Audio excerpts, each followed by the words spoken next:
three trees stood and dreamed of what they wanted to become when they grew up.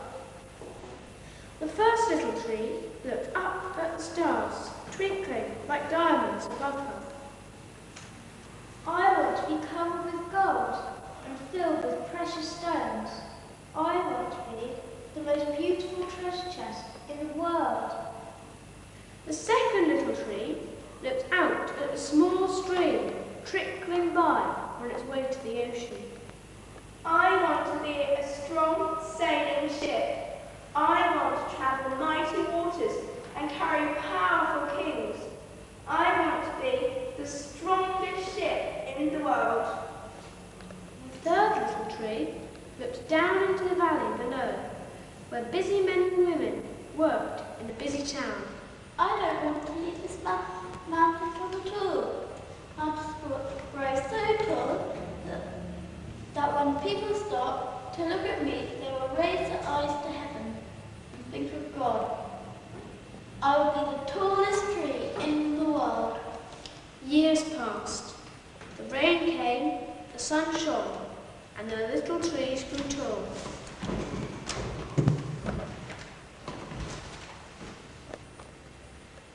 One day, three woodcutters climbed the mountain. The first woodcutter looked at the first tree and said, "This tree is beautiful. It is perfect for me." With a swoop of his shining axe, the first tree fell. Now I shall be made into a beautiful chest. I shall hold wonderful treasure. The second woodcutter looked at the second tree and said, "This tree is strong. It is perfect for me." With a swoop of his shining axe, the second tree fell. Now I shall sail mighty waters. I shall be a strong ship fit for kings. The third tree felt her heart sink when the last woodcutter looked her way. She stood straight and tall and pointed bravely to heaven, but the woodcutter never even looked up. Any kind of tree will do for me. With a swoop of his shining axe, the third tree fell. The first tree rejoiced when the woodcutter brought him to a carpenter's shop. But the busy carpenter was not thinking about treasure chests. Instead, he fashioned me into a feed box for animals. The once beautiful tree was not covered with gold or filled with treasure. I was coated with sawdust and filled with hay for hungry farm animals. The second tree smiled when the woodcutter took him to a shipyard. But no mighty ships were being made that day. Instead, I was hammered and sawn into a simple fishing boat. I was too small and weak to sail on an ocean or even on a river. I was taken to a little lake. Every day I landed lots of dead, smelly fish. The third tree was confused when the woodcutter cut her into strong beams and left her dumped in a lumber yard. What happened? All I ever wanted to do was stay on the mountain top and point to God. Many, many days and nights passed. We nearly forgot our dreams. But one night, golden starlight poured over the first tree as a young woman placed her newborn baby into the feed box. The mother smiled as the starlight shone on my smooth, sturdy wood. She said, "This manger is beautiful." And suddenly I knew I was holding the greatest treasure in the world. One evening, a travelling preacher and his friends crowded into the old fishing boat. The preacher fell asleep as the second tree quietly sailed out into the lake. Soon, a thundering and thrashing storm arose. I did not have the strength to carry so many passengers safely through the wind and rain. The tired preacher woke up. He stood up, stretched out his hand, and said, "Peace." The storm stopped as quickly as it had begun, and suddenly I knew I was carrying the King of heaven and earth. One Friday morning, the third tree was startled when her beams were yanked from the forgotten woodpile. I was carried through an angry, jeering crowd. Soldiers nailed a man's hands to me.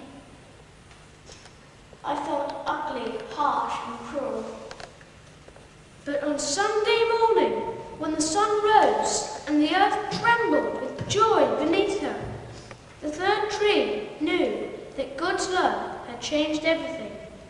It had made the first tree beautiful. It had made the second tree strong. And when people thought of the third tree, they were thinking of God. That was better than being the tallest tree in the world.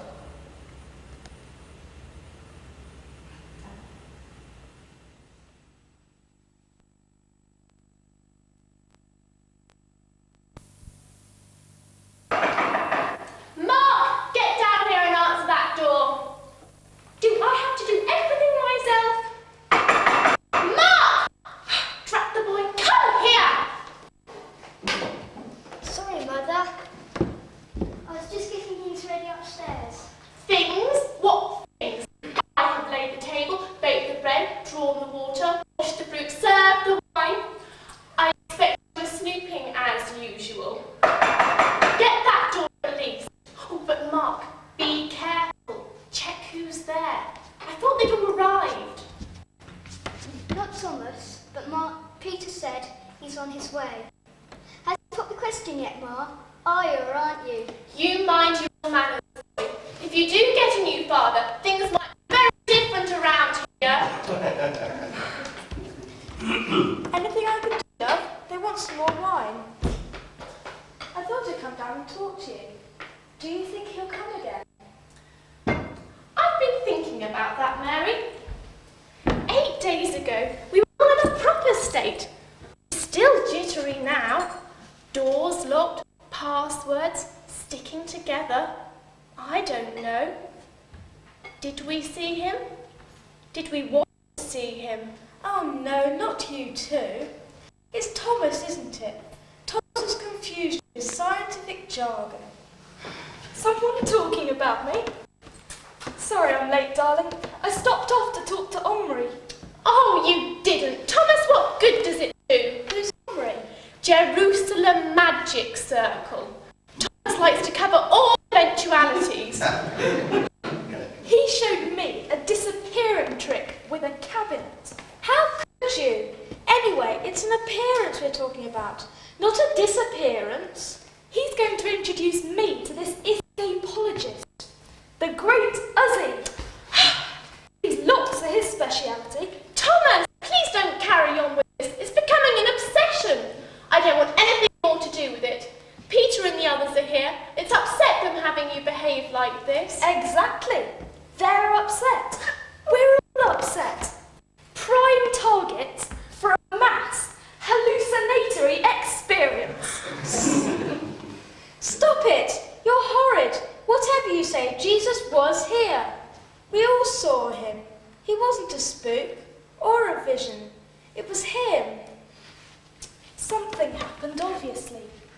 There has to be an explanation. Look, unless I see the scars of the nails in his hands and put my finger on those scars and my hand in his side, I will not believe. Jacob's coming in tomorrow, dearest. Perhaps he'll find something. Jacob? Jacob! What good can he do? He's a builder.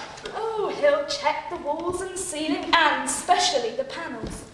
Are you suggesting, Thomas Didymus, that our upper room is rigged and that I know about it? No, of course not. Mother! You stupid man, you don't know what you're talking about. Mother, quickly! Look, I just think for everyone's peace of mind, we ought to Mother! Thomas! lay this ghost once and for all. Please come, all of you.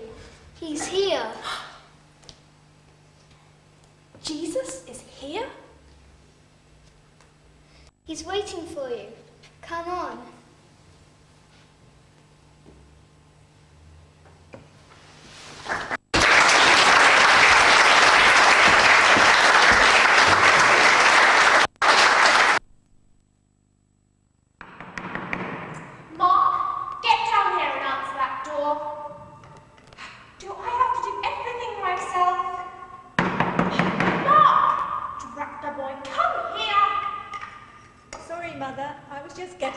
already upstairs. Things? What things? I have laid the table, baked the bread, drawn the water, washed the books, served the wine. I expect you are snooping as usual. Get that door at least. Oh, but Mark, be careful. Check who's there. I thought they'd all arrived. Not Thomas, but Peter said he's on his way. Has he popped the question yet, Mark? Are you or aren't you? You mind your manners, boy. If you do get a new father, things might be very different around here.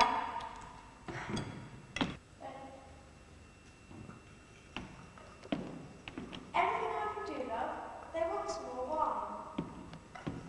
I thought I'd come down and talk to you. Do you think he'll come again? I've been thinking about that, Mary. 8 days ago, we were on a proper state. We're still jittery now. Doors locked, passwords, sticking together. I don't know. Did we see him? Did we want to see him? Oh no, not you too. It's Thomas, isn't it? Thomas has confused you with scientific jargon. Someone talking about me? Sorry I'm late, darling. I stopped off to talk to Omri. Oh, you didn't. Thomas, what good does it do? Who's Omri? Jerusalem Magic Circle. Sorry. Oh, I can't read my lines. Thomas likes to cover all eventualities. He showed me a disappearing trick with a cabinet. How could you? Anyway, it's an appearance we're talking about, not a disappearance. He's going to introduce me to this escapologist, the great Uzi. Seems locks are his speciality. Thomas, please don't carry on with this. It's becoming an obsession. I don't want anything more to do with it. Peter and the others are here. It's upset them having you behave. Oh. Thomas, please don't carry on with this. It's becoming an Harry, stop it. Rachel giggles and I'm taking the nose on that. Harry's looking at me and took the long call. Right, take the 160. Thomas, please don't carry on with this. It's becoming an obsession. I don't want anything more to do with it. Peter and the others are here. It's upset them having you behave like this. Exactly. They're upset. We're all upset. Prime targets for a mass hallucinatory experience. Stop it. You're horrid. Whatever you say. Jesus was here. We all saw him. He wasn't a spook or a vision. It was him. Something happened, obviously. But there has to be an explanation. Look, unless I see the scars of the nails in his hands and put my finger on those scars and my hand on his side, I will not believe. Jacob's coming in tomorrow, dearest. Perhaps he'll find something. Jacob? Jacob? What can he do? He's a builder. Oh, he'll test the walls and the ceiling, and especially the panels. Are you suggesting, Thomas Didymus, that our upper room is rigged? And that I know about it? No, of course not. Mother! You stupid man, you don't know what you're talking about. Mother, quickly! Look, I just think for everyone's peace of mind, we ought to Mother, Thomas! lay this ghost once and for all. Please come, all of you. He's here.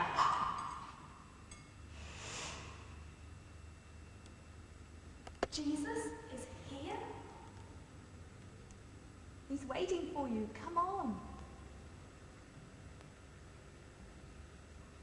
Well, that's going to be fun to see.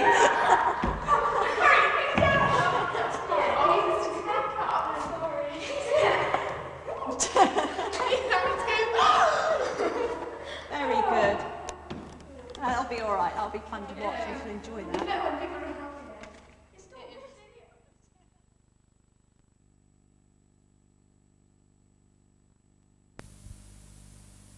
Feeling tired and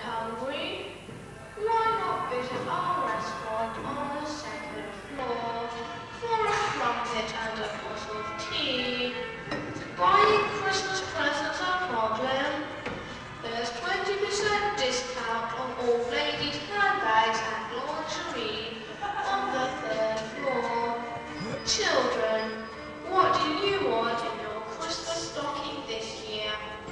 Come and see Father Christmas in our Santa's grotto on the 7th floor. Kringle and Dingle would like to wish you all a Merry Christmas.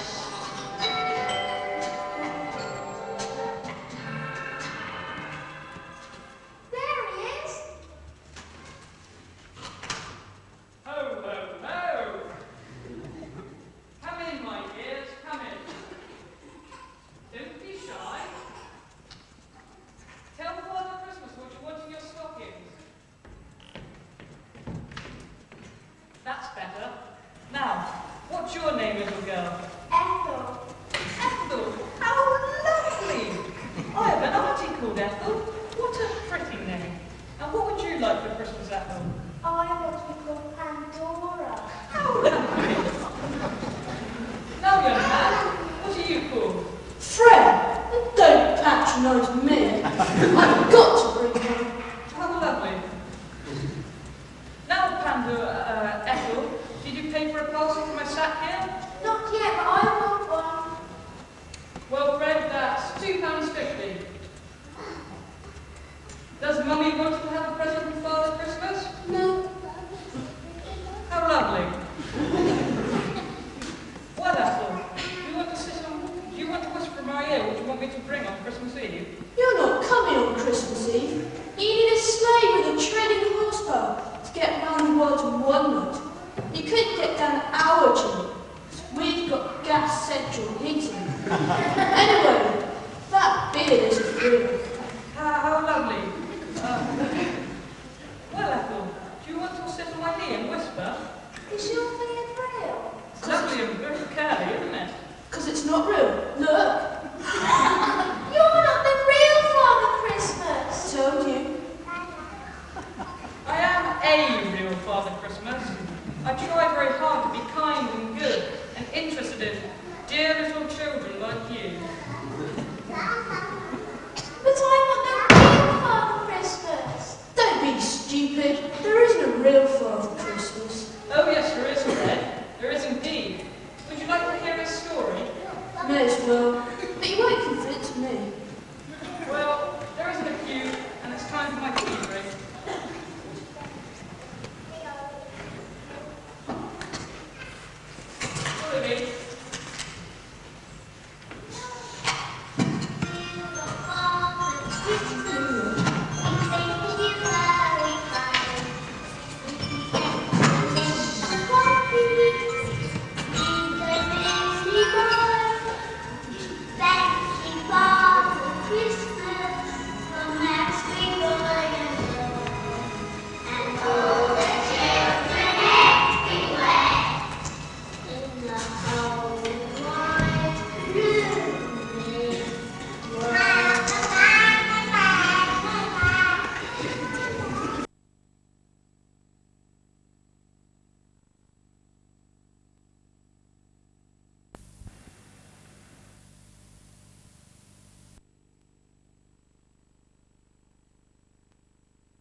With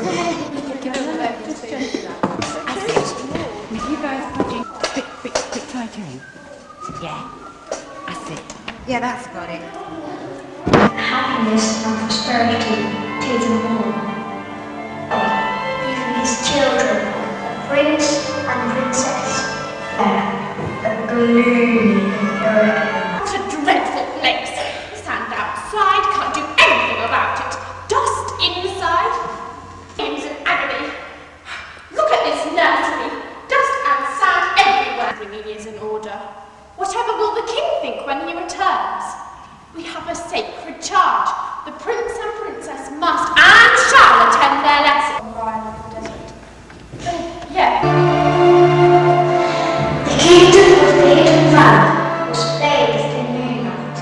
In the velvet darkness of a desert night, all was still. Kitchens towards the gate, past the stables where the horses stood in soft hay, past the mews where the horse perched, head sunk into breast feathers. Acacia, as yet, you don't know which way to run. It's quite cool. I didn't know you could talk. Of course I can talk with you.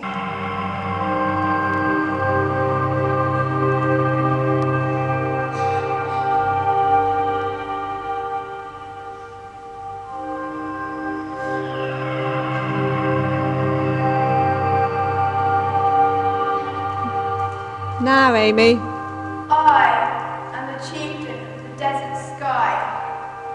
I rule all I survey. From high, high above your heads. If you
said he was a prince.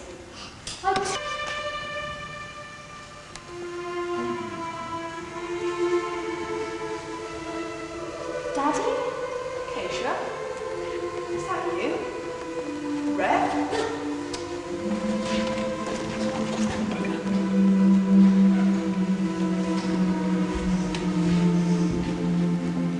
I take it this is not our king, Caspar. We have to go on. I'm afraid we do.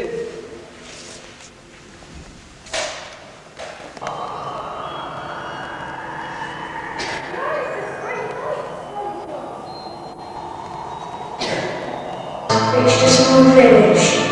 There, in a modest house, was a baby.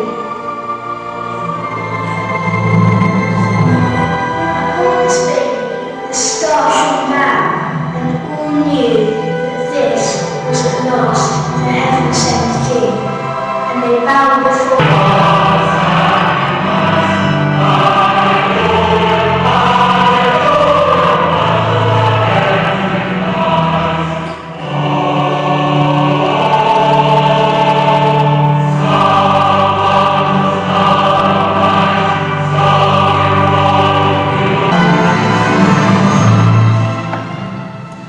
Merry Christmas, everybody!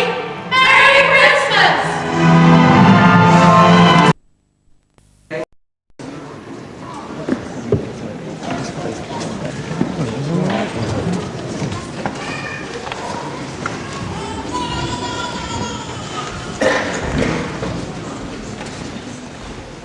Hello, everybody.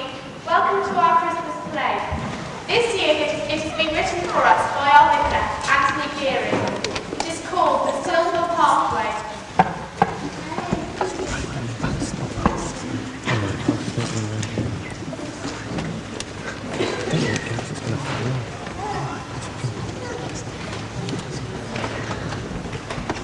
I am the storyteller, the weaver of strange and mysterious tales. Christmas fast approaches, there is no time to lose. So, let me take you into the distant past and show you the meaning of the silver pathway. Come, listen to my story.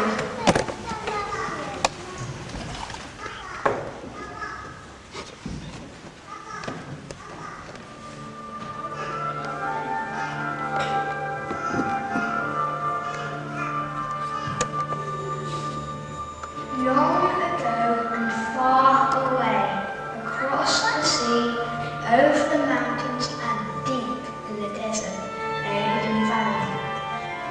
The people and animals who lived in this kingdom had no contact with the outside world. The desert was too vast to travel. No one ever came into the valley. Their king, a wise man, realized that his country would die if new people and life did not come. Then, one day, he heard the legend of a silver pathway that would bring happiness and prosperity to them all.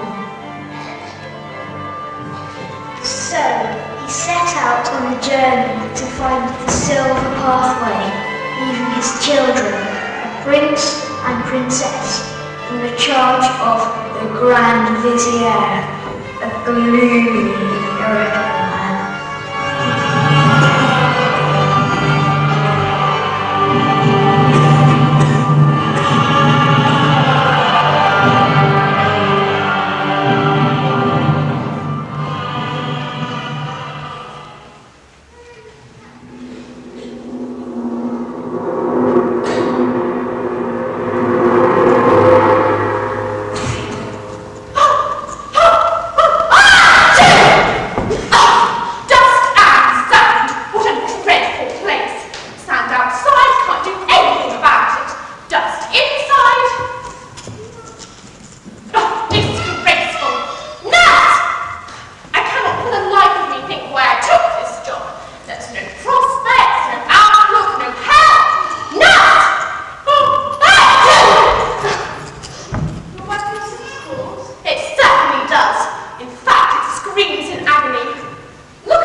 Daddy, Thomas. Sorry, love, you heard around this year. You're his problem now. Good luck to him. Now what are we going to do? Well, I know what I'm going to do. What? I'm going to find Daddy. You can't. We can't. They'll make us stay. Anyhow, he's been gone for 2 years now, and we don't know when to start looking. I don't care, I'm going. You don't have to. Oh, someone will have to take care of you before you do anything too mad. Think yourself.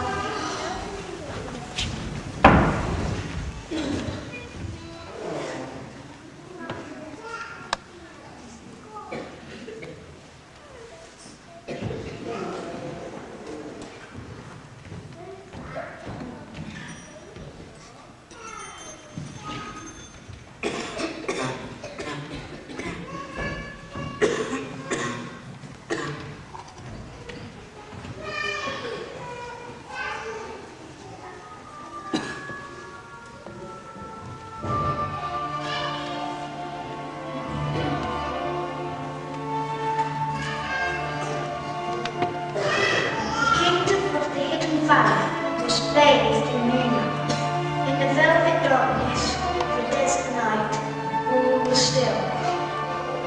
The leaves on the palm trees, the guards on the palace wall, the fish in the lily pond, all was still. Prince Red and Princess Acacia packed a basket of food for their journey and moved quietly from the palace kitchens towards the gates, past the stables where the horses stood in soft hay, past the mews where the hawks perched, heads sunk into breast feathers.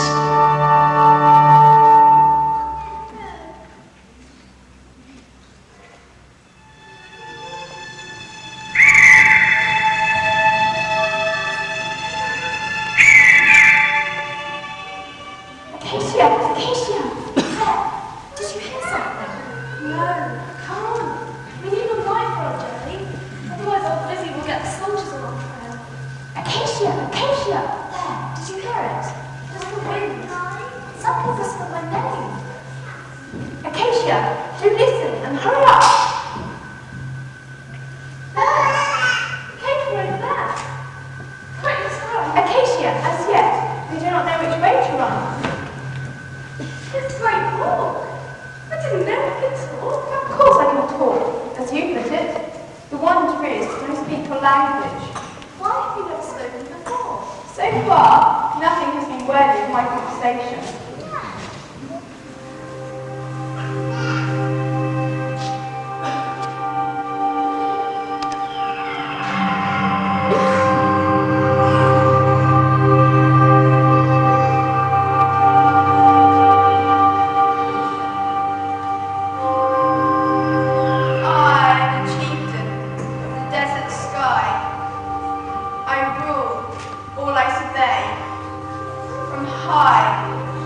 High above your heads.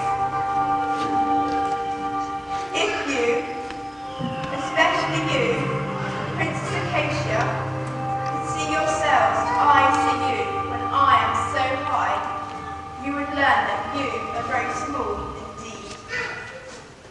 I suppose we must look like tiny insects when we are in the sky. Exactly. Well, you look really small to us from down here. See what I mean about conversation? Let me give you some advice for your journey. Do I help or not? Thanks, of course. Thank you, Rachel. Your father, King Casper, took us eastward on his journey. That is the way that you must go if you are to find him. Go towards the place where the sun rises. Many miles across the desert you must go. The rangers will tell you more when you meet him. Exactly. That's all I have to even know. Now, don't go soon. It won't be worth something else. Now go quietly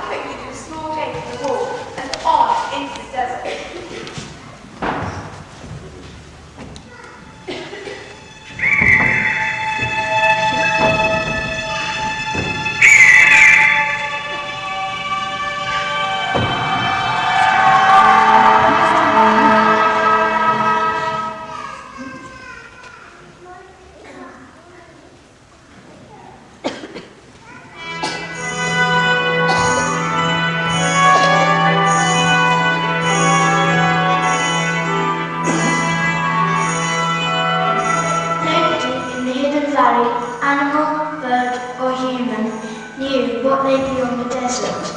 For more years than they could count, they had lived in the secret place, with its water gardens, its shaded streets, and beautiful palace. Now the children set out across the desert to find a father they hardly remembered, maybe lost or dead long ago. At any time they could turn back to safety, but the further they walked, the harder going back became. There was no shade, only sand and more sand. There came a day when their precious food and water ran out. All they could do was put their trust in the good God who made everything happen.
go to the others. I keep hoping it's someone else. Now he's back home. Do you mean, Big Fish, that you're the only one here? I fear so. It's the birds just like me. You're the rest. Rainfall sounds heavy. I look after it. Water and roses, You're telling me.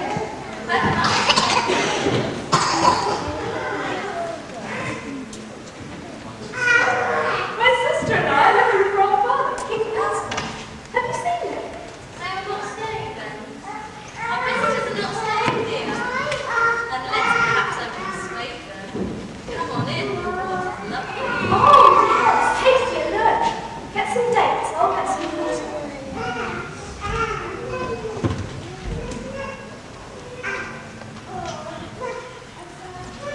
Big Fish, we cannot stay. One day we shall have to return. Will you bring more fish? Nibblers, goldfish, anything will do. If we can. Which way must we go now? The mountains. On the gate. Oh, thank you. Goodbye. Visitors are leaving, dear. What a shame. We could have had a wonderful swim together.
star rose in the eastern sky, so bright that it could be seen travelling slowly across the heavens on even the mistiest night.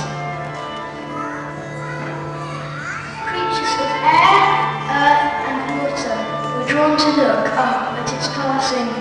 The very rocks and trees were stirred as its brightness fell on them.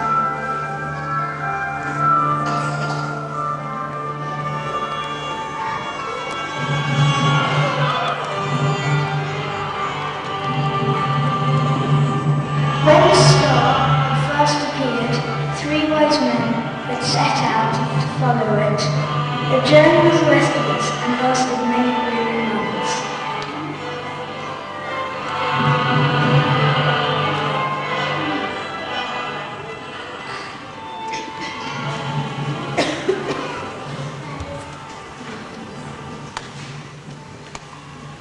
Help! Can anyone hear us? Help! We must find a way through the mountains. Help! A storm is on and we cannot follow. Rest here, my darling. Look, we have walked travel through the night. If we wait for morning, there will be a chance to find a way. The shame of these endless paths. I could wish we were back in the forest. At least it was flat. There must be an easier path downward. An old watercourse, or trackway made by animals. Courage, my brother. All will be well. But we still have the desert before us. And the star is moving that way. How did you cross this way before, Casper? Do you remember the pass? These mountains seem higher than the ones I came through. I'm quite lost. Perhaps this is a Jonas End. Perhaps it is here the king will be fulfilled. I cannot think so, Balthazar. What king would rule in such a wild, useless place? No, we must go on. Look out! There's a great beast coming. Feast yourself, hurtful and unfriendly. Do humans a favour and they like the hand that feeds them. You people with the prince. Prince? There's a prince here. Said he was a prince. I told you. This is our journey's end. You have found the prince. The star wants us to this rough place on purpose. Come, let us bow before him. We must open our treasures. Oh, just a minute, just a minute. Here they come. Come, more visitors. Hail, mighty king. Hail, son of the Highland. Hail, a well-dressed woman.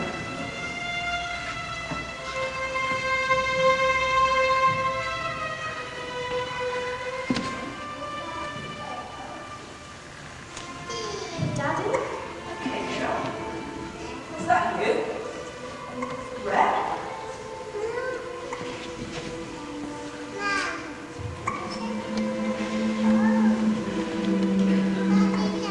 I take it this is not our king, Casper. Suppose it means we have to go on. Afraid we do.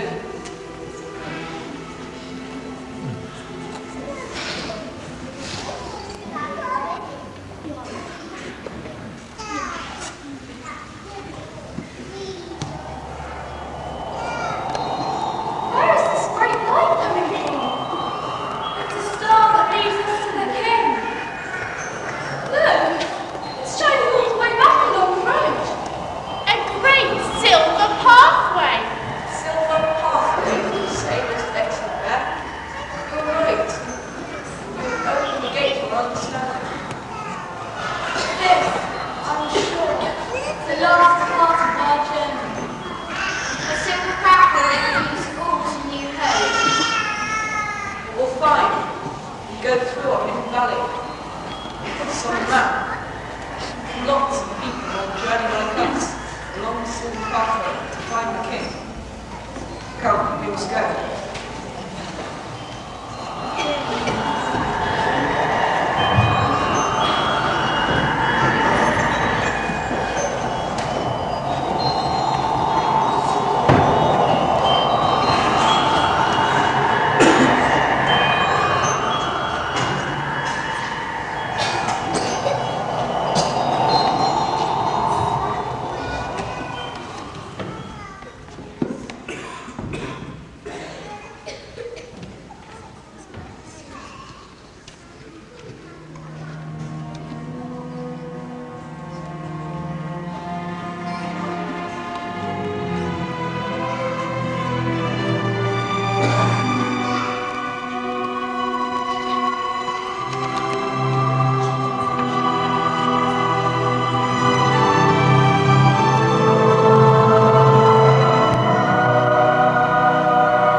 and love.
Saw his mother there, and the disciple whom he loved standing nearby. He said to his mother, "Dear woman, here is your son," and to the disciple, "Here is your mother."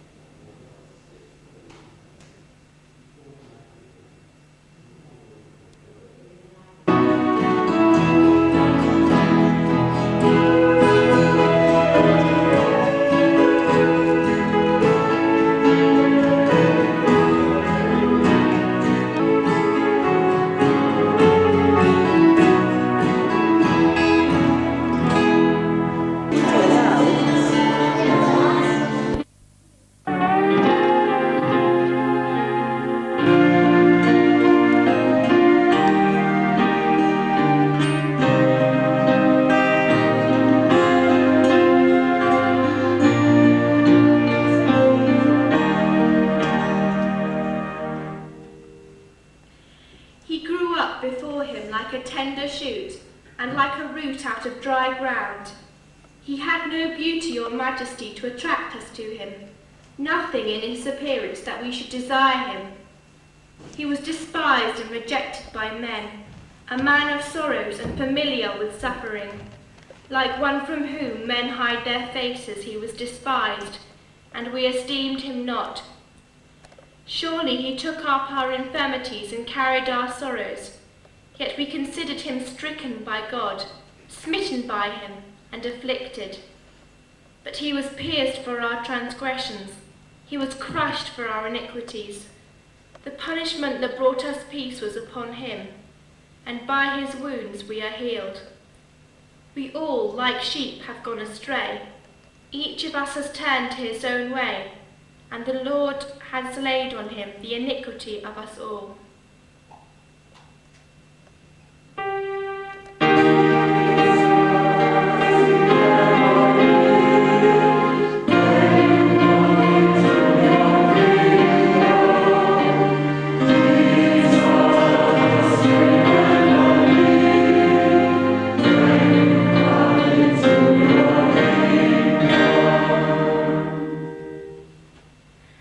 Then Judas Iscariot, one of the 12, went to the chief priests to betray Jesus to them.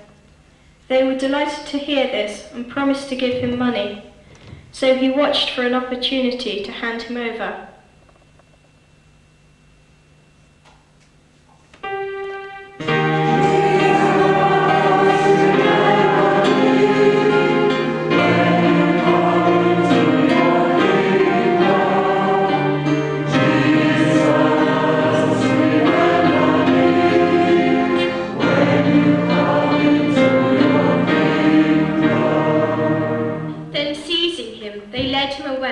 And took him into the house of the high priest. Peter followed at a distance. But when they had kindled a flame in the middle of the courtyard and had sat down together, Peter sat down with them. A servant girl saw him seated there in the firelight. She looked closely at him and said, "This man was with him." But he denied it. "Woman, I don't know him," he said.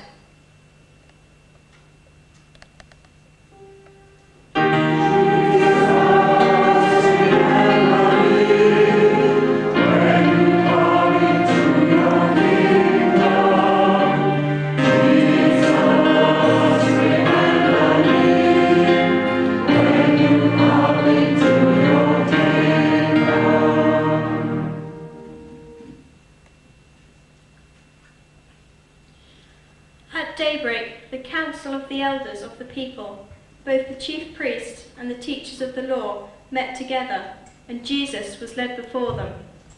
"If you are the Christ," they said, "tell us." Jesus answered, "If I tell you, you will not believe me, and if I asked you, you would not answer. But from now on, the Son of Man will be seated at the right hand of the mighty God." They all asked, "Are you then the Son of God?" He replied, "You are right in saying I am." Then they said, "Why do we need any more testimony? We have heard it from his own lips."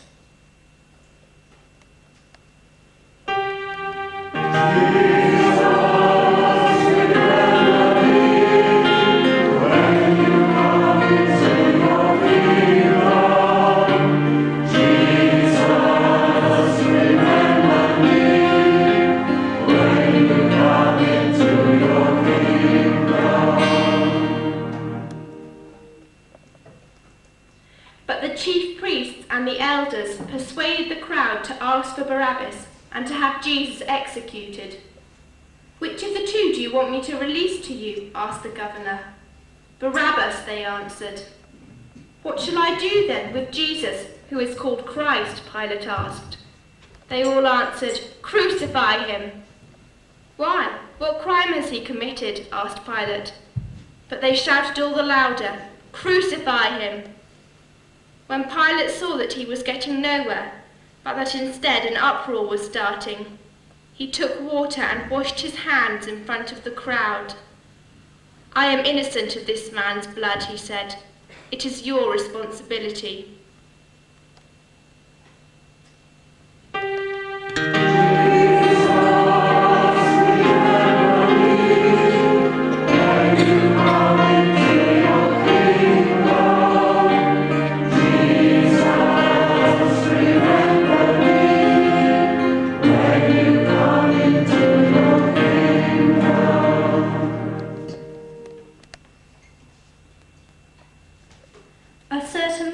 Cyrene, Simon, the father of Alexander and Rufus, was passing by on his way in from the country, and they forced him to carry the cross. They brought Jesus to the place called Golgotha, which means the place of the skull.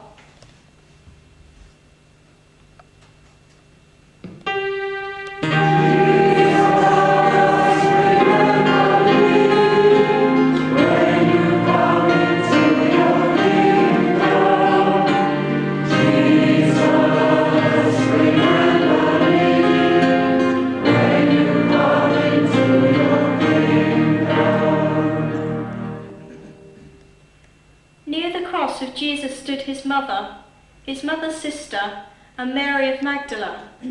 When Jesus saw his mother there, and the disciple whom he loved standing nearby, he said to his mother, "Dear woman, here is your son," and to the disciple, "Here is your mother." From that time on, this disciple took her into his home.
There are so many questions which appear to have no answers.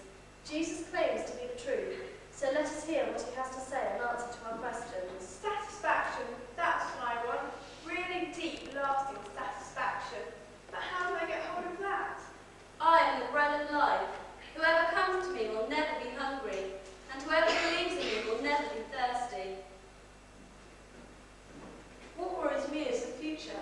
I want to know what lies ahead, what's going to happen tomorrow, but that's impossible. I am the light of the world. Whoever follows me will not walk in darkness, but will have the light of life.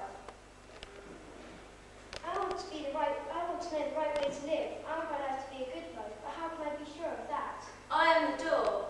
Everyone who comes in through me will be saved and will find fulfillment. I'm frightened by the vastness of life. So many questions unanswered, so many worries and fears. I want to feel secure, but how? I am the good shepherd. I know my own and my own know me, and I lay down my life for the sheep. The fear of death, that's what scares me most. Nothing. No tomorrow, no today, just emptiness. Is that my foreign destiny? I am the one who raises the dead and gives them life. Eternal life belongs to those who believe in me. I want to know the meaning of life. It's as simple as that. I want to know if life's puzzle has an answer and what it is. I am the way, the truth, and the life. No one can find absolute truth except through me. But what if I let you down? What happens if taking hold of all these promises, I fail you? Even deny you? What happens then? What happens then? I will never leave you, never fail you. The real question is, will we respond to Jesus' answers or go our own way?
I'll let you do this however you want to. So this is all her stuff. Anything else? I thought you said you like it when I dance, but maybe that was off. That's it. Okay, so shut up, I'm thinking. What's her old King Herod? Dance for her, Herod. If I do a little dance to calm you down, I don't want a little dance. Cool Dance Tuesday, where are we now? What's the game? they were nice. They liked dancing. Said. That's better. Right, looking at us. Make sure your hands are back. Who's at the back? Who's at the back? Yeah, can you look, tip your head just so we can see you? That's it. That was good.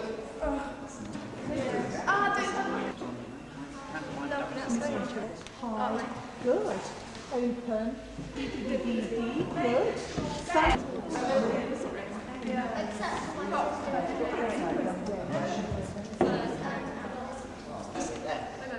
Well. Right. Look, that's it. Well, brilliant. Okay, and looking at me again. Wants to take a running jump, a fox-trotting leap, a galloping plunge. Please, be a nice king. Oh, very well. Do your dance. Just leave me in peace.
But it was only the beginning.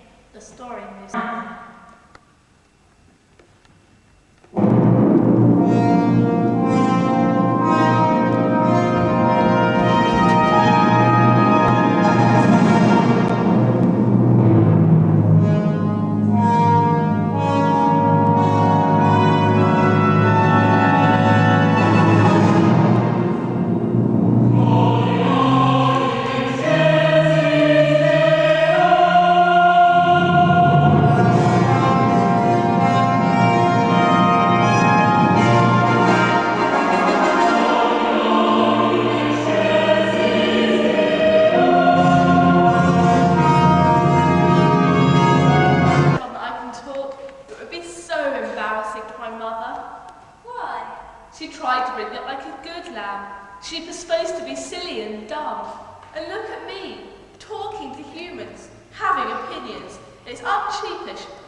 was the special baby, the little great one, Jesus.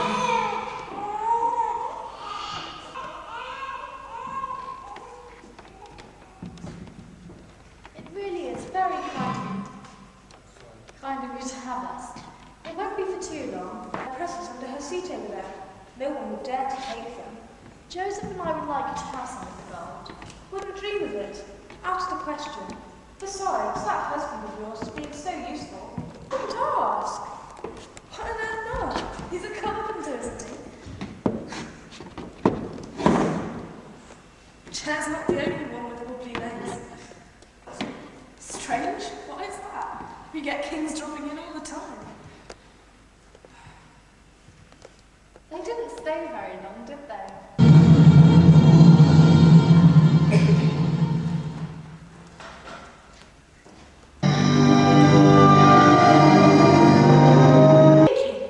If I do a little dance to calm you down, I don't want a little dance. Not you, darling, me. Don't you like little Sherbet anymore? Sherbet loves her old King Herod. Sherbet wants to dance for her Herod. Sherbet!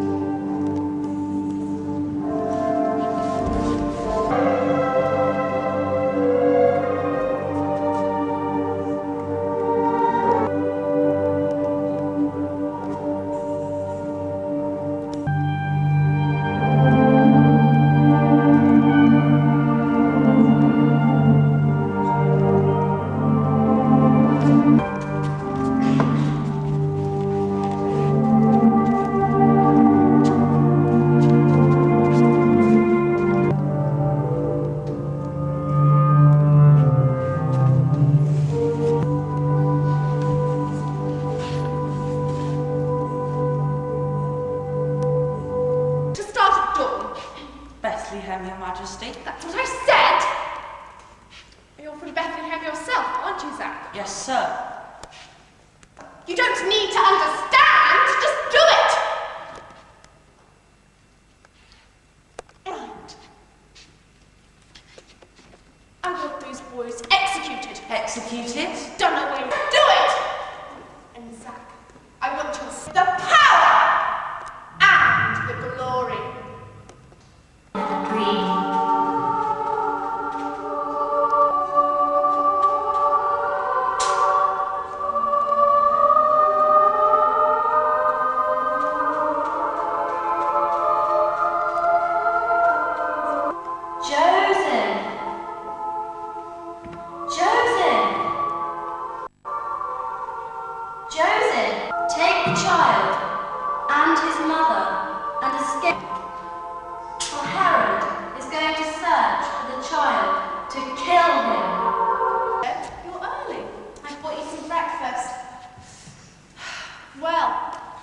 They didn't last long.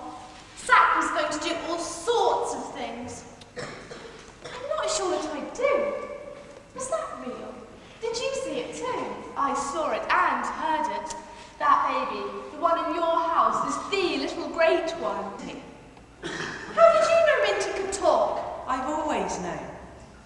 Please, this is very important. Just go. Oh, all right.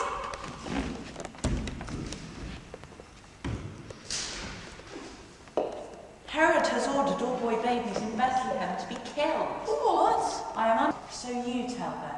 Get him to spread the warning fast. Troops are on their way now. It's the baby. The baby? Yeah. Oh, that was kidding. Mary, Joseph told me. Joseph told me, was it the angel? Joseph, tell me, was it the angel who came before? Yes, I think so. Anyway, the angel said go to Egypt. Joseph, you must leave quickly. You're all in terrible danger. I have to. I've got to blow the horn. The angel said so. Last time it was blown was by your grandfather, before the Romans came. So it will blow.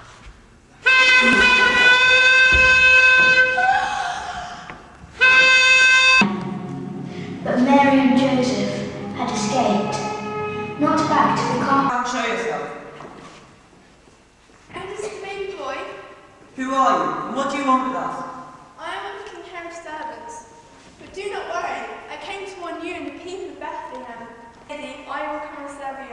great one was, and I will make him my new king. Thank you. We are glad of it. Old Herod is left behind. Look, the light is starting, and all of Egypt lies before us. See how they welcome us.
Herod wanted to be king and he didn't want anybody else to be king.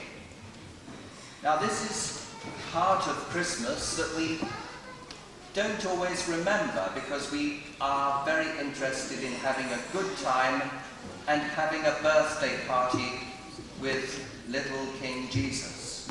But we have to remember that part of what Jesus came to was that a lot of people don't have anywhere to call home, and a lot of people in the world today are still refugees. So you'll see that this story ends with Jesus being taken by Joseph and Mary to hide in the country of Egypt to get away from the bad King Herod. So as you watch this play, remember that this is an important part of the Christmas story because God loves everybody and he cares for them all. So we'll be thinking about refugees and people who don't have a home, a proper home at all. And we'll be thanking God for all the blessings that we have. So here we go.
But in the little town of Bethlehem, nobody knows that yet. Down in the town, the shops are still busy in the cool evening. Most families are getting the meal ready. The pubs are noisy and full of travellers.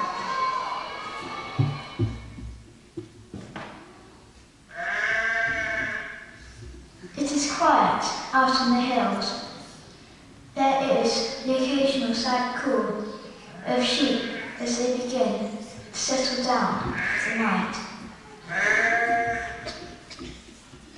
But then, suddenly, there appeared a beautiful angel, and the choirs of heaven sang, Gloria in excelsis Deo, glory to God in the highest.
I bring you good news of great joy that will be for all people. Today, in the town of David, a Saviour has been born to you. He is Christ the Lord.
You look kind of sad. Who? The one I gave you up.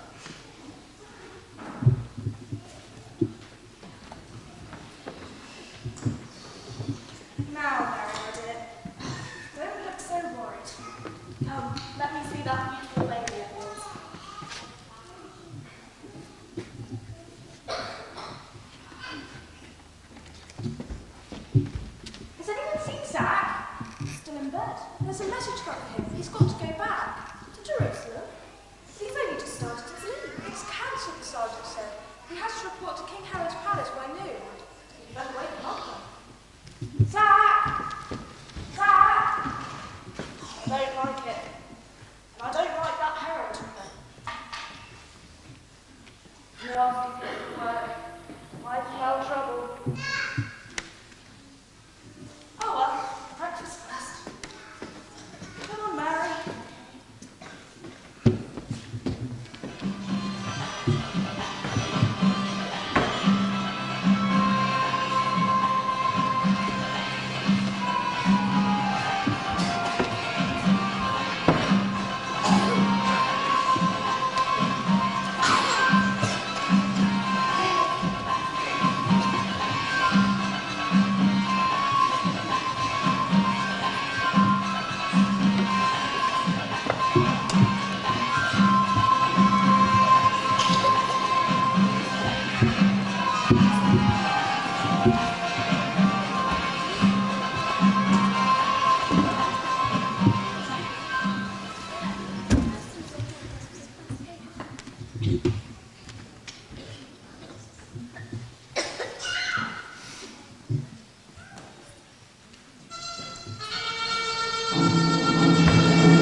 Herod in his palace is puzzled and increasingly angry when the days go by and the three kings do not return as he asked them.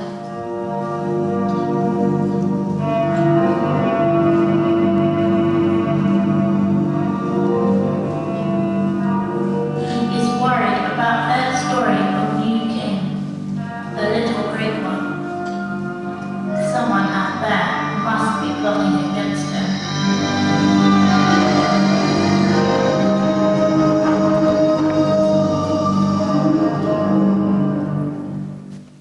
I am not happy. I am definitely not happy. Would you like a dance, darling? Shut up! I'm thinking. If I do a little dance to calm you down. I don't want a little dance. Not you, darling. Me. I'll do the dance. You like it when I dance. I like it when you stop interrupting me. Now do be quiet. Don't you like little Sherbet anymore? Sherbet loves her old King Herod. Sherbet wants to dance for her Herod. Sherbet wants to take a running jump, a fox-trotting leap, a galloping plunge. Please, be a nice king. Very well, do your dance, but leave me in peace!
eyes.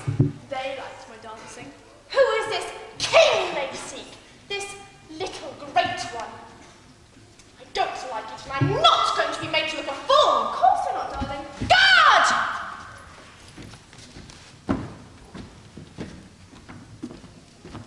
Sir. Everyone back from leave? Yes, sir. Good. I want patrols out! Bethlehem district to start at dawn. Bethlehem, Your Majesty. That's what I said. Oh, you're from Bethlehem yourself, aren't you, sir? Yes, sir. I want all boys under 2 years old rounded up from Bethlehem. I don't understand, sir. You don't need to understand, just do it! Any married relatives? My mother's a widow, sir. Right. I want those boys executed. Executed? Done away with. Killed! But, sir... Just do it!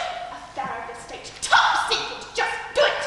Oh, and Zach, I want your solemn promise that you will not tell a living person in Bethlehem what your orders are. Do your duty. Yes, sir. Harry, please, what are you doing? Don't make it happen. Shut up, slave! You just stick to your dancing and let me stick to being king!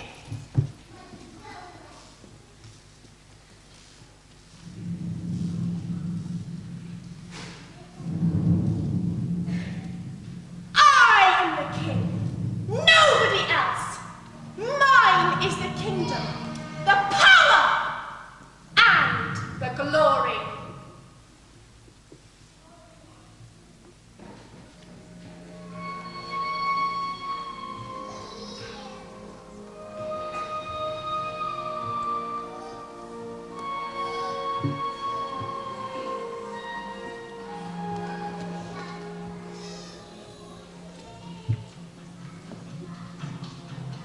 Zach is a member of King Herod's guard. He must obey orders, but he must also warn the families of Bethlehem, his village, that the soldiers are coming. As the soldiers prepare to march from Jerusalem to Bethlehem, Zach rides through the night to get there before them.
woke from his dream, Ben went to visit Minty the sheep on the hillside near Bethlehem. Good morning, Minty. It's time to wake up. Hello, Ben. You're early. I brought you some breakfast. Well, that holiday didn't last long. Zach was going to do all sorts of things. Now he's gone again. We hardly ever even see him these days. I'm bored. More fool you. There's plenty going on around here. The Messiah for one. Do you remember the angel? I'm not sure what I do. Was that real? Did you see it too? I saw it and heard it. That baby, the one in your house, is the little great one. But he's ordinary. He's as ordinary as you and me. I looked like that once. That would be about when your brain froze. Thin. Why did those kings come? Because this baby's special, of course. Hey, I thought you said we never saw him these days. Your brother Zach. He's coming over the field now, in a tearing hurry too.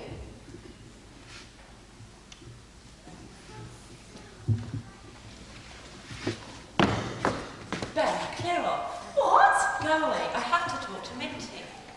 How did you know Minty could talk? I've always known. Please, this is very important. Just go. Oh, all right. Herod has ordered all boy babies in Bethlehem to be killed. What? I am under orders not to tell a living person. Living person, if you see what I mean. I am not a living person. I am a mere sheep. Right, so you tell Ben. Get him to spread the warning fast. Troops are on their way now. I have to join them. Maybe we can save some of the children. We've got to try to save that special baby at least. Look, I've got to go. I know I can trust you.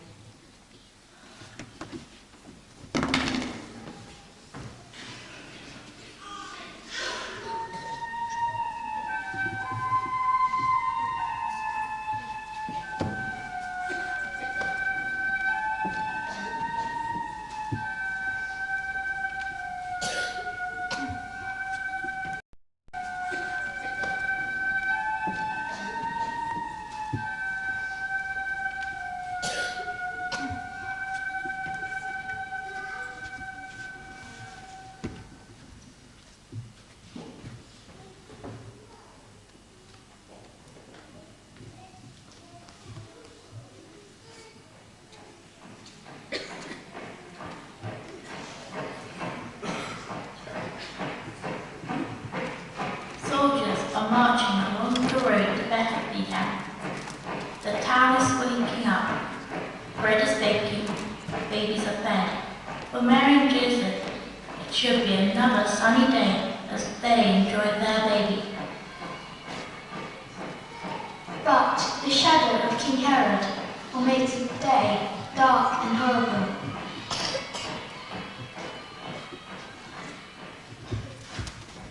Mary, that stranger's true. Nice or nasty? Well, it was an angel. An angel? Yes, with a warning. Mary, it was so real. I'm worried. It's the baby. What about the baby? Joseph, tell me, was it the angel who came before? The one who said I'd have the baby? I think so. Anyway, the baby's in danger. We have to leave. Danger? How? Is he ill? No, it's Herod the king. He wants to kill our baby. Kill him? But where can we go? Where can we hide? He finds us in Nazareth sooner or later. Egypt. The angel said, go to Egypt. Joseph, you must leave quickly. You're all in terrible danger. How do you know then? My brother Zach, he sent a warning. I have to blow my grandfather's horn. All the baby boys in Bethlehem are threatened. Joseph, pack our things. We're leaving. I already have. Oh, so you did believe the angel. Yeah. Please, go quickly. I'll let you go first, then I'll try blowing the horn. Thank you, Ben. Thank your mother and Gran, too.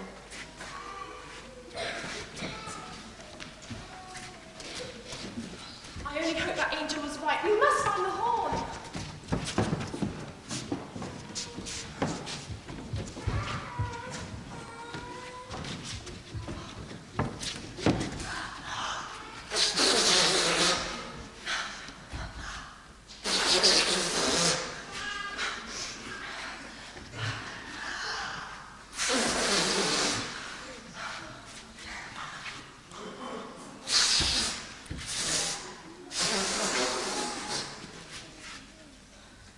Ben,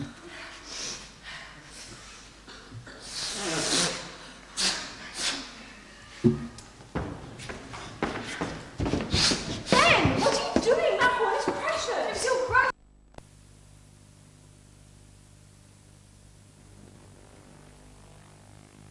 Danger? That's different. The horn's only silent because I say so.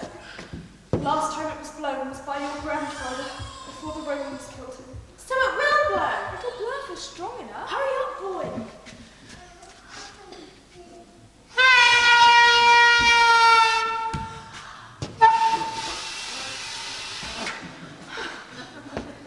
Not in here, outside, where people can hear you. Mother, Gran, it's all the baby boys of the village. Herod is going to kill them. Where's Joseph and Mary? They've gone, I hope. Please, you spread the word. I'll carry on blowing.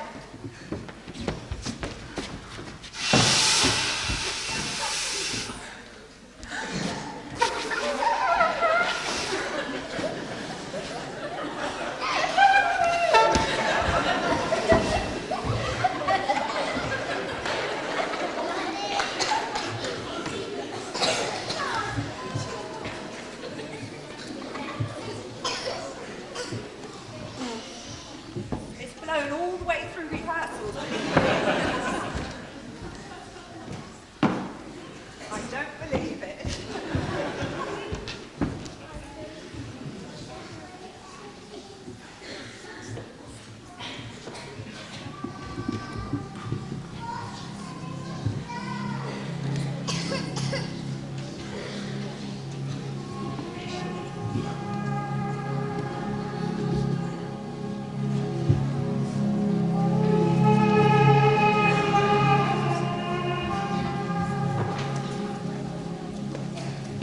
King Herod's soldiers wanted to surprise all the families in Bethlehem, but Mary and Joseph had escaped, not back to the carpenter's shop in Nazareth, but the opposite way.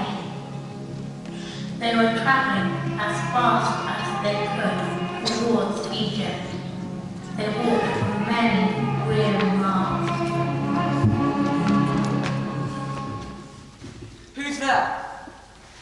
Come out and show yourself. Do you have a baby there? Why? And it's the baby boy. Who are you, and what do you want with us? I am one of King Herod's servants. But do not worry, I came to warn you and the people of Bethlehem. I was too late, but I'm glad you escaped.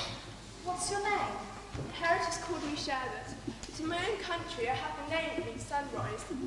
We're travelling towards it. Will you be our guide? Lady, I will serve you and the great little one. The 3 wise men who came to Herod knew who he was, and I will make him my new king.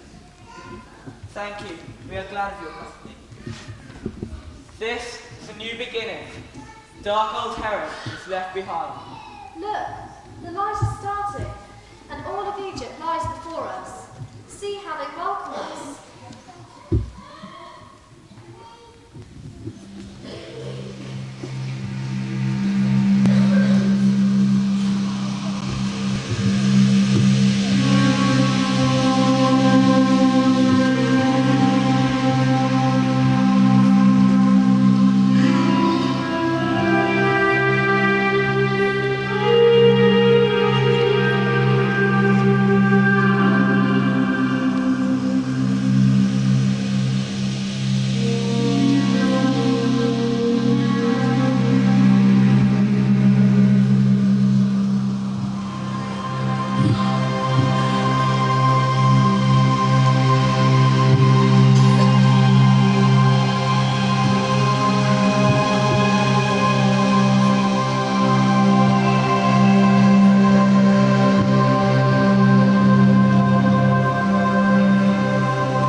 doesn't it?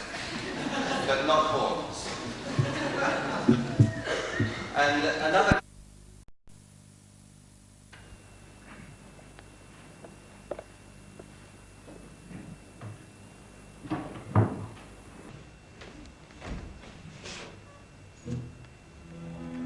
Jesus, I want you to go to earth and give your life for the sinner. Will you go? Will you go? They'll sneer and they'll spit at the words that you speak for the sinner. Will you go? Jesus, will you go? Yes, Father, I will go. My life is yours to use. I will tell the world you alone are God. Oh, Father, it's nearly time to go. I think I'm ready. Ah, yes. Good. Got everything? All packed? Don't worry, Father. I've checked everything. Double checked? And double checked. We wouldn't want you to forget anything. This is rather important. Look for yourself. See? Everything I need. Nothing. Completely empty. You haven't got the odd block of gold tucked away somewhere. No, Father. No angel trying to hitch a free passage in your front pocket. No, Father. It's so important that you go with nothing, completely vulnerable. That's your strength. Now, do you have the address? Yes, written down in Hebrew. They're a lovely couple, Joseph and Mary. Very humble people, but very cool. Do they know I'm coming? Yes, they do. Although I had a little difficulty with Joseph. He wasn't too keen on the idea. I think the virgin birth threw him a little. I think it's probably throw a few others too. Well, in the end, I had to send Gabriel along. That convinced him. He's got a way with dreams, you know, as our Gabriel. I found this list of things in my pocket. I don't understand how they fit in. Myrrh, gold, incense, a towel and a bowl of water, a huge amount of bread, and wine. 3 nails, oh, and rather a lot of parables. This long? No, no need. You'll find those already there. They're visual aids. Which reminds me, do you know why you're going? Yes, yes, I think so. But it's all such a huge risk. That's the whole point. It wouldn't be me if it wasn't. It wouldn't be love at all.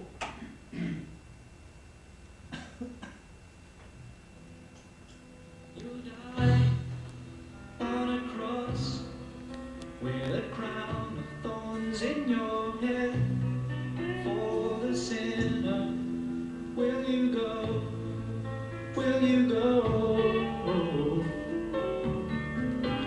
They'll cheer and they'll call if you're gone. Save yourself, why only Jesus?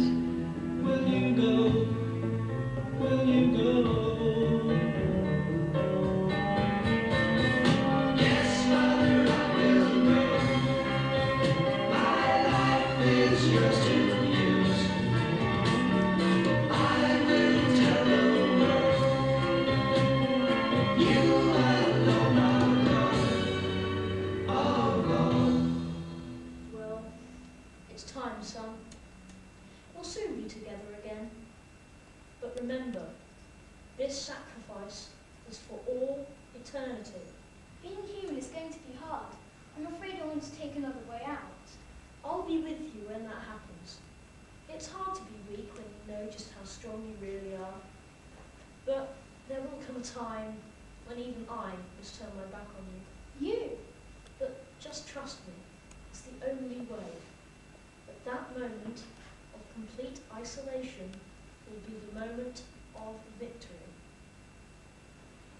Oh, how when you live in death.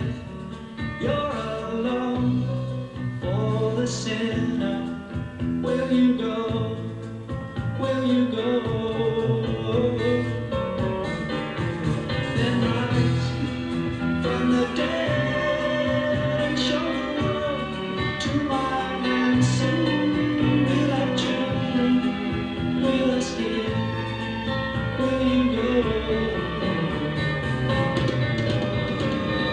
Yes, Father, I will go. My life is yours to use. I will tell the world you alone are God. There is just one thing you must take with you. These two empty hands. They are all you will need for a lifetime of love. He came and he died, gave his life just for you, and you're looking at his love, all his love, but his love.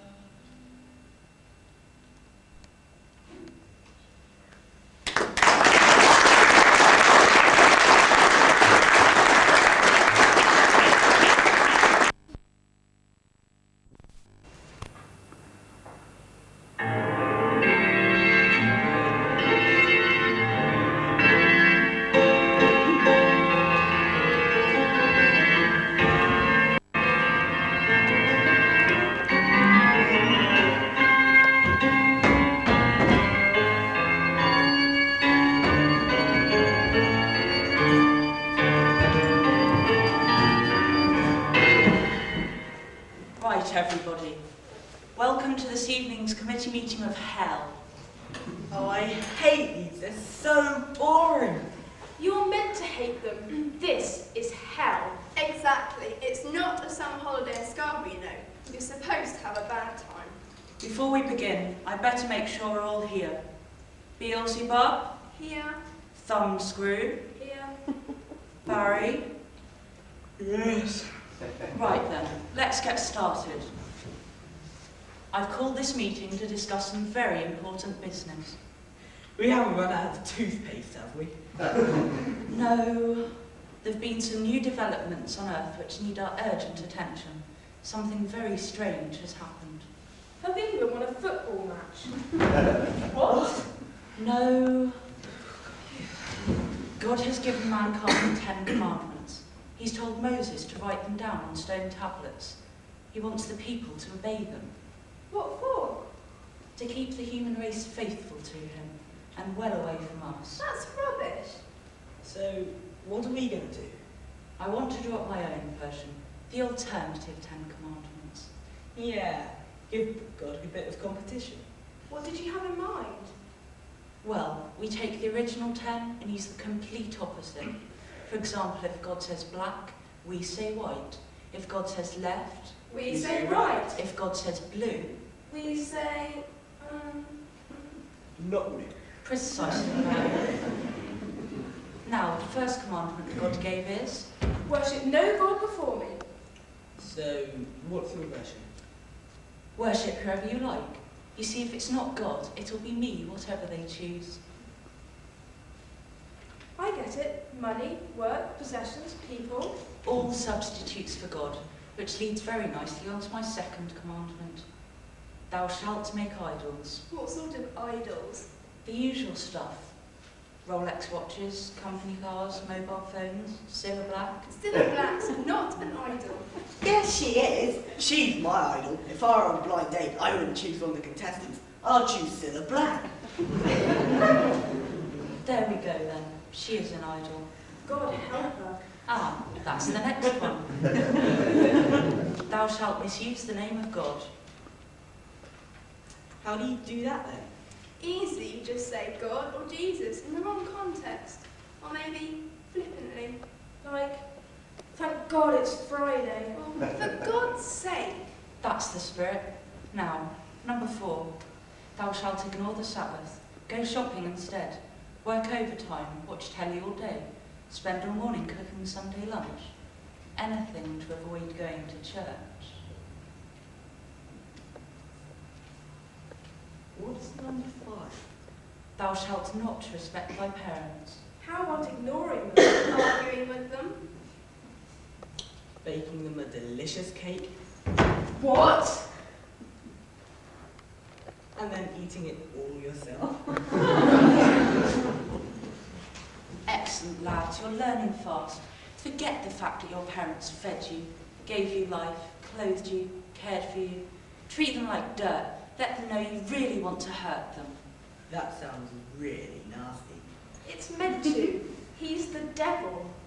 Yeah, he's not Noel Edmonds, you know. He's the Prince of Darkness. He's supposed to be evil. Number 6. Thou shalt murder. Remember, it needn't be a physical act. Just wishing someone dead will do. How about character assassination? Yeah, killing someone's reputation. Good one. I love a bit of malicious gossip. What's number 7? Well, I'd appreciate some help on this one. God came up with, thou shalt not commit adultery. What do you reckon?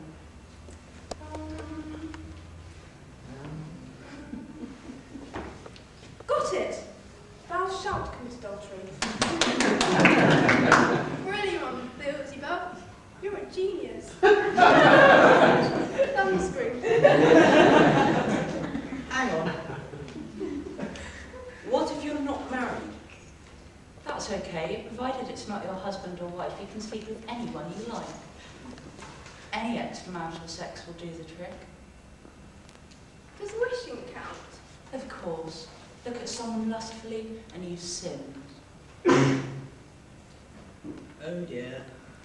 I do that all the time. Hope I don't go to hell. Barry, you're already there. Oh yeah. Can I wish about a set of black? It's about the closest you'll ever get. Number 8. Thou shalt steal. Steal what? Whatever you like, Thumbscrew. Objects, ideas, people, pencils from the stationery cupboard. Help yourself, finders keepers, that kind of thing. Precisely. Look after number 1. That's what I say. Number 9. Thou shalt lie. That includes cheating, misleading, exaggerating, and being economical with the truth. You can bend the truth, like they do with statistics. Exactly. They're some of the best disguised lies. So, what's the last one? Number 10.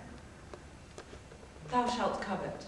Basically, it's fine to be jealous, to envy, and to be greedy. It's all perfectly healthy and perfectly natural. I mean, we all need expensive trainers, don't we? And lots of CDs and videotapes. Not to mention state-of-the-art computer games. Well, that's it then. The alternative 10 commandments. Who shall we get to spread them? I don't suppose Moses would be too interested. We could put an advert in the local paper. Listen, I've got a better idea. We'll get loads of people to spread them. Astrologers, New Age gurus, the media, you name it. Hang on, no one's going to listen to these commandments. They're far too extreme. I don't know. I think they're going to be extremely popular.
place is out of this world. Precisely. Gold, emeralds, and that amazing singing. They'll never listen to me in the PCC. You're absolutely right there, sir. They won't. I'm afraid you won't be telling them anything at all. Not for quite a while. Although, I think some of them are due here a lot sooner than they think. Well, you've passed over, sir. Passed over what? To life, sir. So this is really heaven? That would rather sum it up, sir, yes. And all these people... They are the souls that have gone before. Gone before what? You, sir. Oh. Why have they all got marks on their faces? Forehead, sir, to be precise. That is the seal of God. They belong to him now. Then... I'm afraid so, sir. You too. Now, if you'd like to join this queue. Sure. Anything. This place is so beautiful. What, you dove? Well, I'm sorry. Are you talking to me? Yeah, I said watcher. How you doing? Well, apart from passing over from death to life, I'm fine. Yeah. Know the feeling. What are you up here for? I'm a druggy, me. You know, the hard stuff. Afraid it got me in the end. How about you? What? I mean, what? Yeah, I know. What a waste of talent, eh? Excuse me, but I think she's in the wrong place.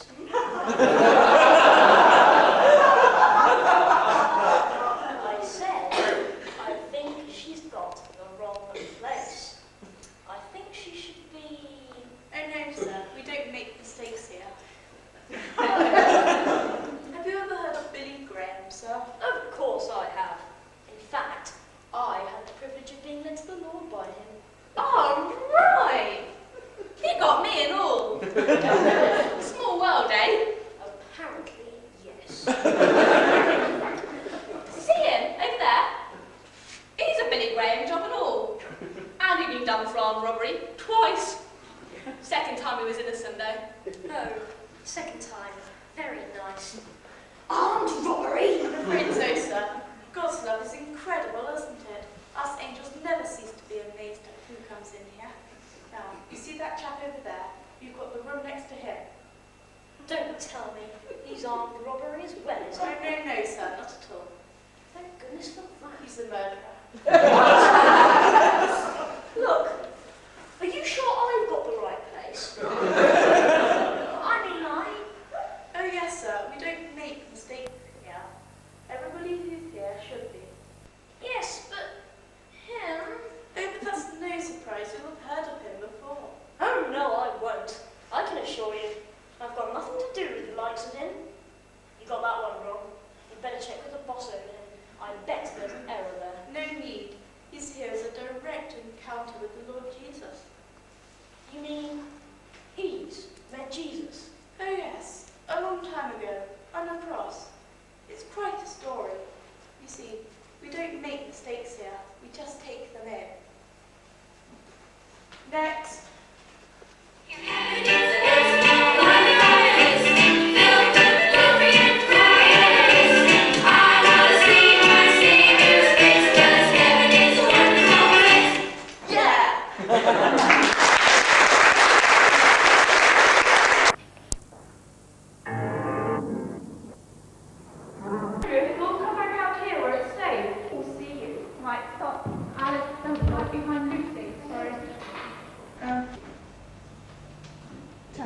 Wait a minute.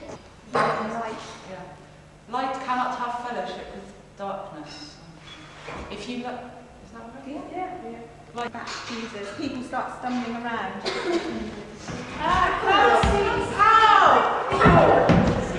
at Jesus. Look at the top of the point. My way is best. it isn't your way. You can do nothing for them except through me.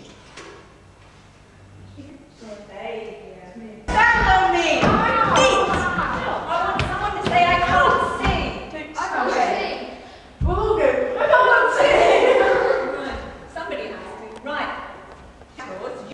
Hey, this is great.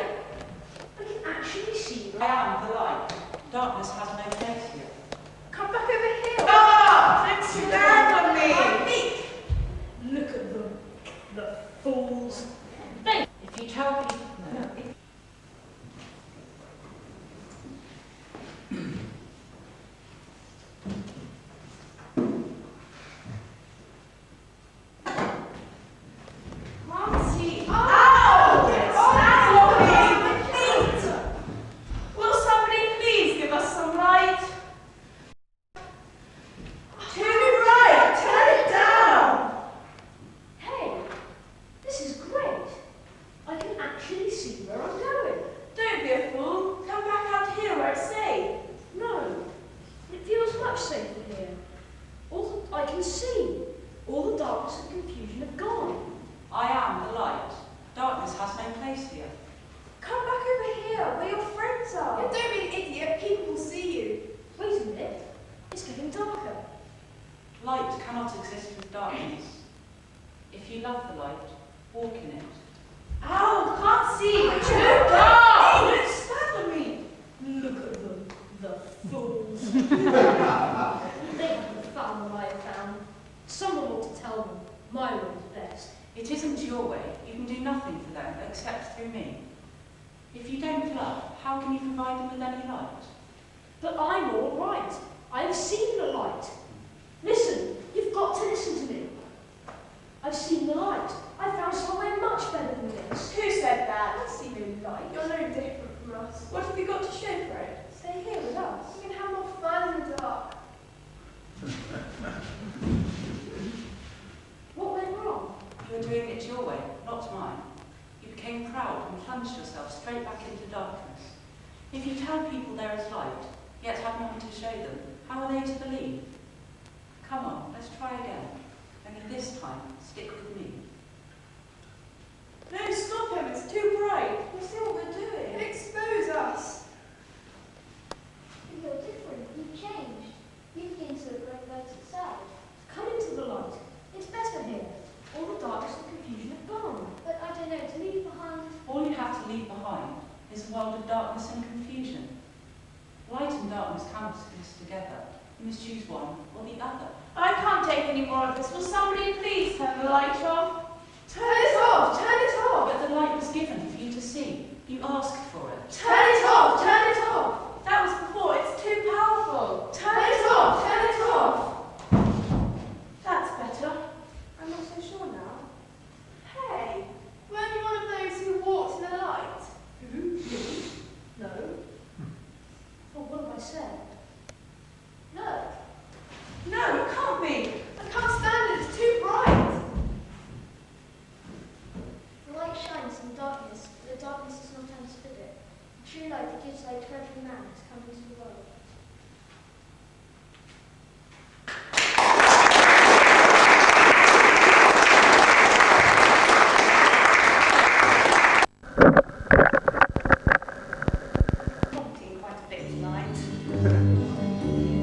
Mr. Noah, do you know God has a job for you to do? Mr. Noah, do you know He wants you to build him a boat? Why does He want me to build him a boat? We don't even live near the sea. A boat will look silly in the middle of the land, and people will laugh at me. Mr. Noah, do you know it's going to rain and rain and rain? Mr. Noah, do you know he's going to flood the whole earth?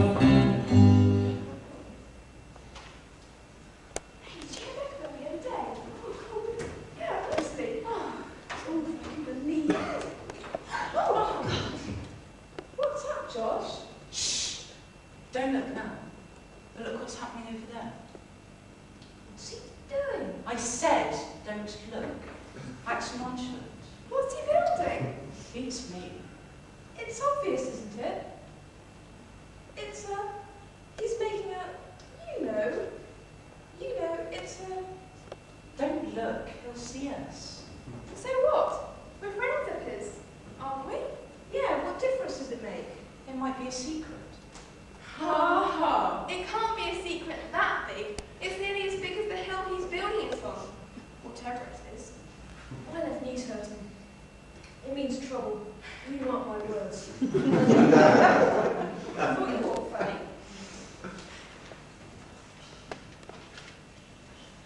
Shh. Leave this to me. Act natural. Eleanor, fancy seeing you here? Oh, nothing. Just passing. Lovely weather. Could do with a bit of rain for my dahlias, though. Ask him what he's making. Leave this to me. We were just admiring your, what is it exactly? It means no good. What did he say then? He says he's building an ark. An ark? Oh, an ark. What's an ark? Half a circle. Well, it's, Noah. Hello, yes, what is an ark? What does he want with part of a circle? Perhaps it's a sign of doom. Oh, shut up, Rob Misery.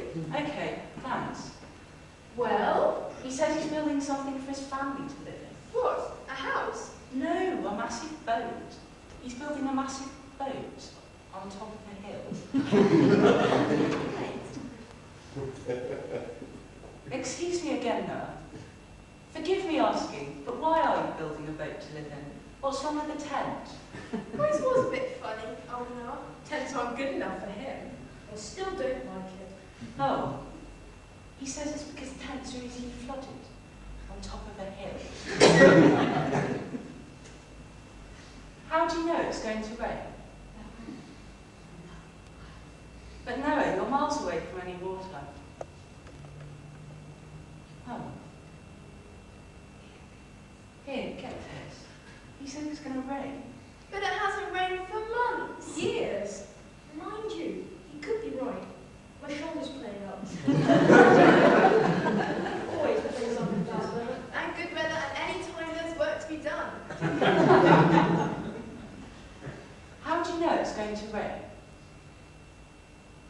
Oh, God told him. Oh, not God again. Religious, nutty Noah, him and his God. Our God too. Here, I bet God told him to build the ark. And God told him to build the ark.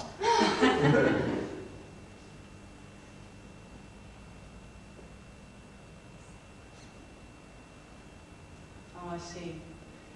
He says God's not pleased with the way men have turned their backs on him, filling the world with evil and violence. He's going to start again by washing it all away and keeping those safe in the boat. Ark and him! I knew it. We're all doomed. The end is at hand. Shut up, Reuben. Now look, Noah, aren't you taking all this a bit far? All right, I'm just worried for you. Do you know what people are saying about you? What do you mean you don't care? Listen, yes, I know you said it was the voice of God, but if everyone went around saying, God said this, God said that, where would we be? You tell him, Josh. Doomed. We're all going to die. Shut up!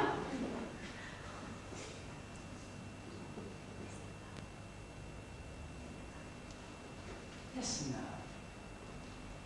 Yes, think about it logically, rationally, like any other human being. Pardon? What do you mean that's typical of us limiting God to the realms of human logic? What's logic? Use your common sense. Anyway, that thing's far too big for you and your family. Animals. But you haven't got any pets. You're joking. He says he's going to take 2 of every kind of animal in the world. Okay, Noah, you've had your joke. I'll come down and we'll go and have a drink. No. Look, I'm just about getting to the end of my tether. Look! Animals!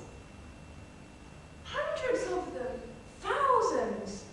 The end is nigh. It's a public liability, a health hazard. You should put those leopards on leads. It's an insult, Noah. That great thing's dangerous. I bet you haven't got planning permission. Won't be long now. Look at those grey clouds. We're doomed. No, we're not. Look, if you're so sure you're right, why didn't you go and live with Noah? Yeah, all those bears, tigers, snakes, spiders. On the other hand, I could be wrong. He's mad, I tell you. Say that again, Noah? What do you mean everything's gone to the dogs? More like the dogs have gone to Noah. No one's happy with things the way they are. We're happy enough. God told me to. God's a weather forecaster. The meteorological office.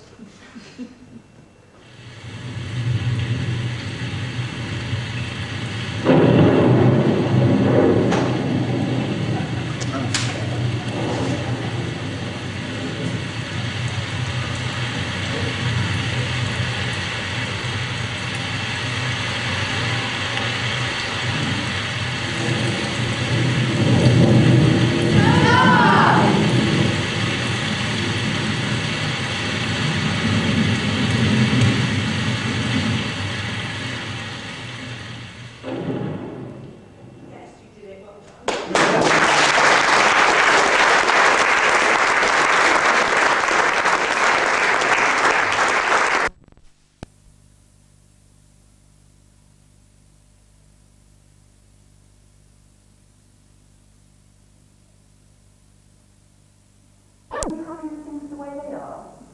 We're happy enough. God told me to. God's a weather forecaster. The meteorological office.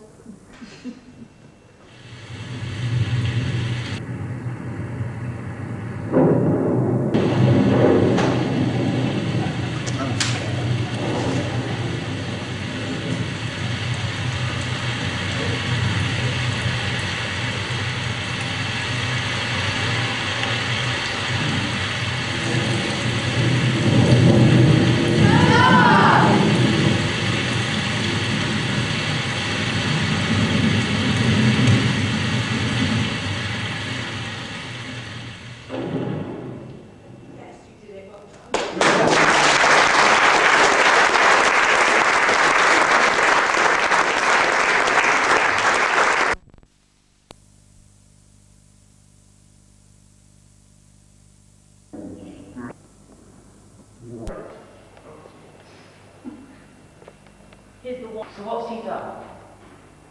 He's been making some... He's been upsetting a lot of people. Upsetting people isn't a crime, Annas. He's dangerous. Now get out.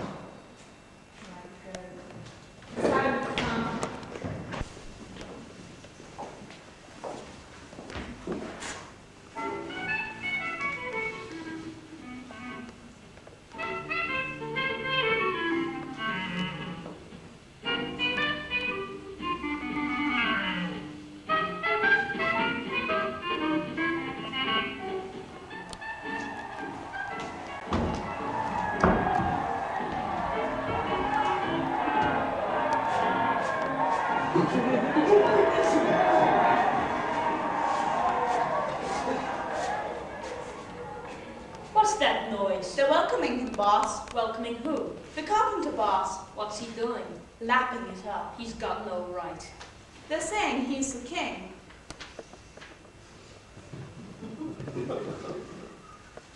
You've got to watch him, Ennis. He's out of control. He just hit the temple, boss. He what? He turned over the tables and threw out the traitors. He's gone too far. Do we hit him, boss? No. He's too big for that now. This thing's got to be done legit.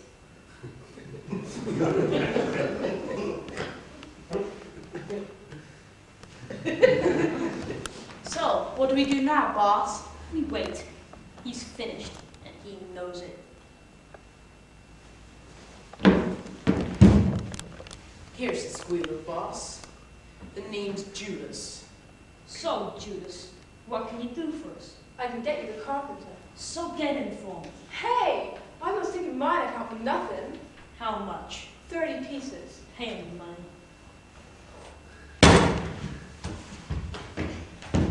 Where? Gethsemane. When? Tonight. How will we know him? I'll be with him. Is that okay? Okay. Now get him out of here. What's the plan, boss? First, we pick up the carpenter. Then, we pay a little social call on our tame governor. It's a long time since I spoke to Pilate.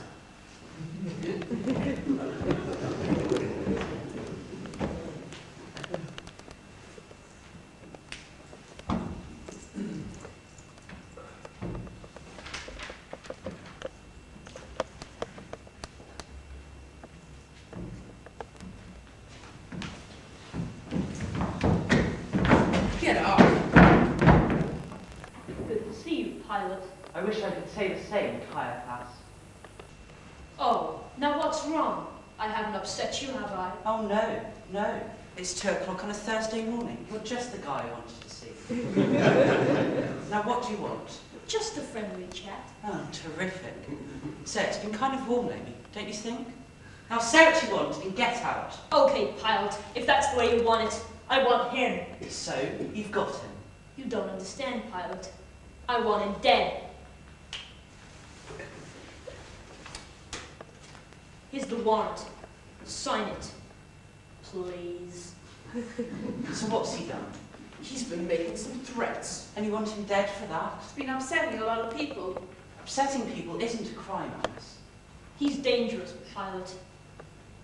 To whom, Caiaphas? To all of us. That man is a revolutionary. How do you think Emperor Tiberius would like it if you found yourself with a rebellion on your hands in 6 months' time? He doesn't like me much anyway. He'd like you a whole lot less. Give me the warrant.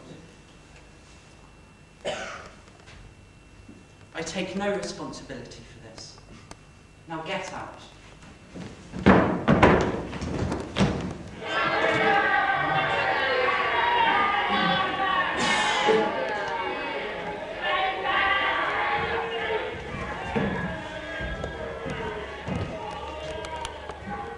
I hate crucifixions. They're messy. Do you think it was really necessary, boss? It was him or us, Annis. It was him or us.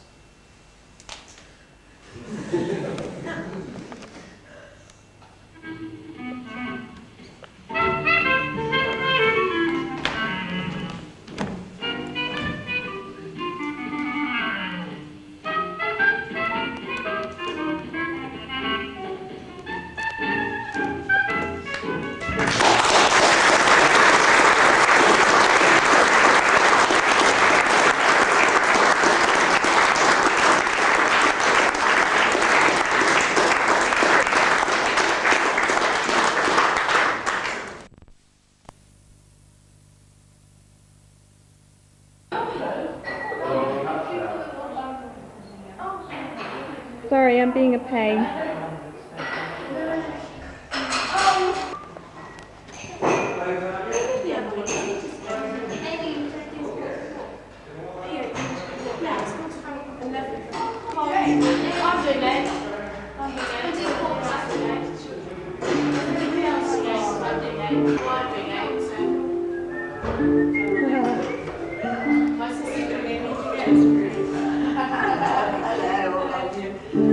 Sorry about this, Joan. You got caught. I hope you're not late. I hope they're not waiting for that.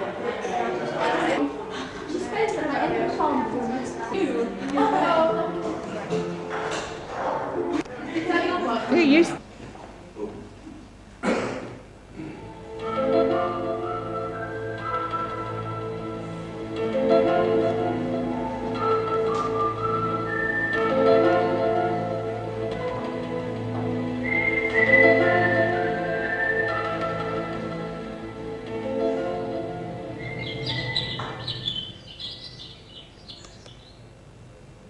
Story is set on a hillside, and on that hillside is a garden, and in that garden was a cave, and in front of that cave was some grass.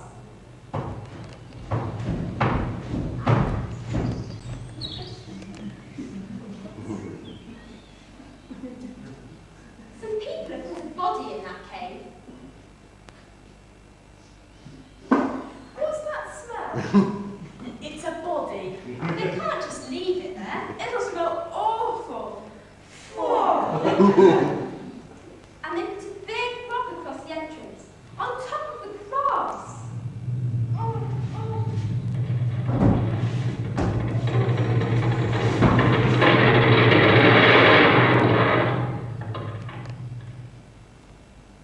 What do they do that for? How would they know the rock on their head? Ow, my back. Never mind your back. What about my head? Then, after a while, the rock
All of a sudden, 15 Roman soldiers came marching into the cave. Look out!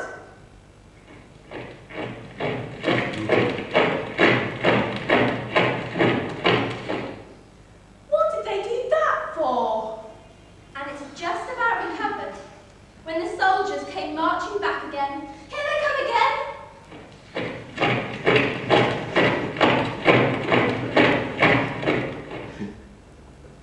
And while the grass was feeling even sorry for itself than before, the soldiers were reporting back.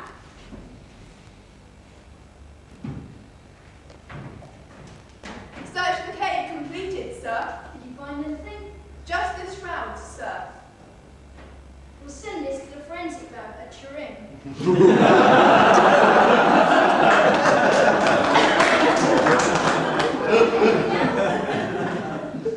What am I supposed to tell the coroner?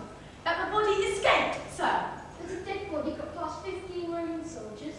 Don't be stupid. That it was stolen, sir. Stolen by who? I don't know. I was asleep. So was I. Me too. Well, use your imagination. Maybe it was the Hebrews, sir. The Hebrews were the ones who asked us to guard it. Maybe it was the Romans. We are the Romans!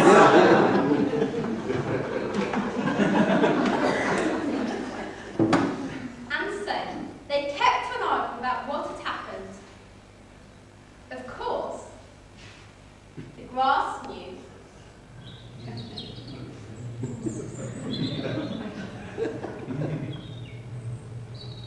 You mean he came back to life?